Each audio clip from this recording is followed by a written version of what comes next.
Welcome friends.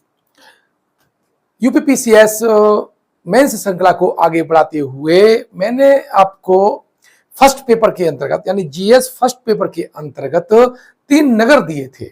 पिछली class में मैंने संकिसा जो नगर था, बौद्धकालीन नगर था, उसको डिस्कस किया था और आज मैं जो डिस्कस करूंगा वो है अहिछत्र।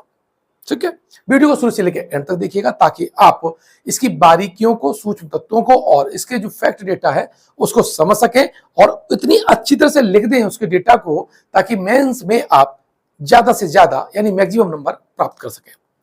अहिछत्र की बात कर लें तो हमने 16 महाजनपद पढ़े प्राचीन भारत में, और हम देखते हैं कि अंगुत्तर निकाय जो कि बौद्ध ग्रंथ है और भगवती सूत्र जो कि जैन ग्रंथ है, और वहां हमें 16 महाजनपद की एक सूची प्राप्त होती है। ठीक है, उसी में एक राज्य है पंचाल, महाजनपद है वो है पांचाल। ठीक है, और पांचाल में ही आता है अहिछत्र। वर्तमान में पोजीशन देखी जाए तो ये बरेली में स्थित है और रामनगर में, वर्तमान में जो रामनगर है वहां पर पहले अहिछत्र होता था, अहिछत्र स्थापित था, अहिछत्र मौजूद था। उत्तरी पांचाल की ये राजधानी थी। महाभारत एवं बुद्ध के समय ये एक क्या था, प्रसिद्ध नगर था। ऐसा कहा जाता है कि महाभारत में भी इसका उल्लेख है, एक अच्छे नगर के रूप में इसका उल्लेख किया गया है महाभारत में। और साथ ही बात करें इसको तो ये बुद्ध के समय यानी द्वितीय जो नगरीकरण चल रहा था वहां एक ये प्रसिद्ध नगर था। चूंकि ये रामगंगा नदी है उसके तट के आसपास था तो स्वाभाविक है कि नदियों के द्वारा ही हमारा परिवहन होता था, आवागमन होता था, और रामगंगा गंगा की बहुत महत्वपूर्ण नदी है, सहायक नदी है। ठीक है, द्रोण ने ध्रुपद को पराजित करके इसे जीता था, ये आप डेटा है। सम्राट अशोक ने यहां पर एक स्तूप का निर्माण करवाया था, ये इसकी आधुनिक पहचान है, इसके कुछ फैक्ट हैं। ठीक है, उत्खनन एवं आधुनिक शोधों से पता चलता है कि यहाँ 300 ईसा पूर्व बड़ी आबादी कच्चे मकानों में रहती थी। ये जो डेटा है बहुत महत्वपूर्ण डेटा है और आप इसे लिखेंगे तो निश्चित रूप से आप और से आगे हो जाएंगे, ज्यादा से ज्यादा नंबर पाएंगे अगर ये प्रश्न एग्जाम में आता है और आप इस डेटा को लिखते हैं। ये मैंने फैक्ट डेटा रखा हुआ है, अब इसको आपको क्या अपनी भाषा में लिख करके मुझे ग्रुप में देना है। काफी बच्चे भेज रहे हैं, पिछली बार जब बच्चों ने भेजा तो मैंने उसको चेक भी किया था। ठीक है, तो आप ये अहिछत्र को जरूर भेजिएगा। ठीक है, कुषाण काल में इसे ईंटों की पक्की दीवारों से घेर दिया गया, यानी जब कुषाण वंश आता है, कुषाण काल आता है, तब इसकी चार दीवारी की गई, इसे पक्की ईंटों से घिरा गया। प्रथम सदी ईसा पूर्व में ईंट के यहाँ पर भट्टे के साक्ष्य मिलते हैं। मतलब है ये है कि यहाँ जो नगरीकरण का जो प्राथमिक जो लक्षण है, नगर का होना, पक्की ईंटों का होना, और पक्की ईंट जब होंगी, जब वहां ईंट के भट्टे होंगे तो ईंट के भट्टे यहाँ पर साक्ष्य प्राप्त होते हैं। आगे चले तो देखें यहां पर जो मकान बने हैं तो कतारबद्ध बने हैं, समकोण पर थोड़ा सा काटते हुए मकानों की श्रृंखला प्राप्त होती है।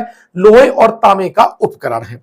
और मैंने आपको बताया था कि अतरंजी खेड़ा, मान लो ये अतरंजी खेड़ा है जहां से लोहे के पहले साक्ष्य प्राप्त हुए हैं। ठीक है, और यहां से बदायूं से आपका ये आता है बरेली, और बरेली में ये आपका रामनगर, और यहीं पर आपके साक्ष्य हैं किसके, अहिछत्र के। और यहां से एक रास्ता यहां पर आई है और यह है संकिसा जो मैंने कल आपको बताया था। ठीक है, तो लोहे का जो साक्ष्य है वो यहां से प्राप्त हुआ है, फिर यहां से भी है, यहां पर जखीरा है, यहां से भी प्राप्त हुआ है और यहां से भी प्राप्त हुआ है। तो ये जो पूरा त्रिकोण जो बनना है वो लोहा यानी गंगा यमुना का जो दोआब है उसमें लोहा संस्कृति के केंद्र के रूप में भी इसे जाना जाता है। इसके बारे में आप लिख सकते हैं। ठीक है, अब देखो प्रयाग प्रशस्ति का नाम सुना होगा जो कि समुद्रगुप्त की प्रयाग प्रशस्ति है, समुद्रगुप्त के बारे में इस पे लिखा हुआ है। और ये सम्राट अशोक का जो स्तंभ है इलाहाबाद वाला उसी में लिखी गई है। इसमें आर्यवर्त को वो जीतते हैं, उस जीत का वर्णन है। तो इसमें लिखा है कि आर्यवर्त के द्वितीय पंक्ति में समुद्रगुप्त ने यहाँ के शासक अच्युत को पराजित किया था। ये बात है कि आर्यावर्त की जो दूसरी लड़ाई हुई थी और उसमें समुद्रगुप्त ने यहाँ के अच्युत, मैं लिख देता हूं अगर आपको सही नहीं दिख रहा हो तो, अच्युत, ठीक है, इसको पराजित किया था। गुप्तकालीन मोहरों में यहाँ अहिछत्र भुक्ति का भी उल्लेख मिलता है। जैसे कि आप जानते हैं कि भुक्ति प्रांतीय इकाई थी गुप्त काल में। यहां पर अहिछत्र भुक्ति का उल्लेख मिलता है गुप्तकालीन मोहरों में।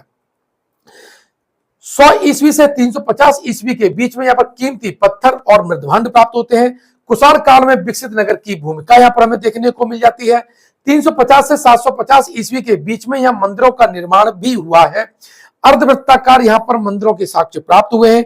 रामगंगा नदी के किनारे स्थित यह नगर महाभारत काव्य में अपनी रणनीतिक उपस्थिति दर्शाता है।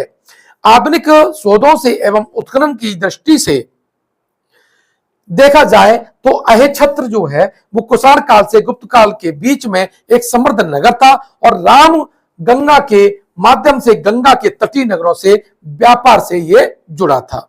यद्यपि इसकी जो भूमिका है वो महाजनपद काल से ही हो जाती है, लेकिन इसका जो वास्तव में जो विकास हुआ है वो कुषाण काल से लेकर के जो आपके गुप्त काल है उसमें ज्यादा हुआ है।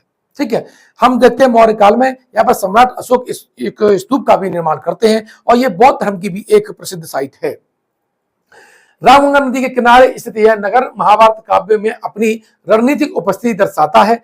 आधुनिक शोधों एवं उत्खनन की दृष्टि से देखा जाए तो अहिछत्र कुषाण काल में गुप्त काल के बीच एक समृद्ध नगर तथा रामगंगा के माध्यम से गंगा के तटीय नगरों से व्यापार करता था।